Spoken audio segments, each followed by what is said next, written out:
I have some yellow irises in my front flower bed. The flowers have long gone and have turned to seed pods. Can you tell me when to collect them and how and when to plant them? This is Carrie in Memphis, Tennessee.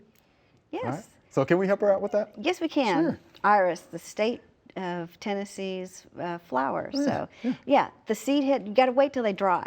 And once they're dried, you can collect them, and you have to wait till a cooler weather starts in the fall, and then plant them in the ground outside in the fall. Right. So plant those seeds in the fall, sunny location, well-drained soils. Yes. Right. And I think it'll be just fine. I think so too. Yeah, I think it'll be fine. I actually learned that from somebody from the Irish Society. How about that? So I was listening that day. Thanks for watching. If you liked it, subscribe. We have hundreds of family plot videos for you to view.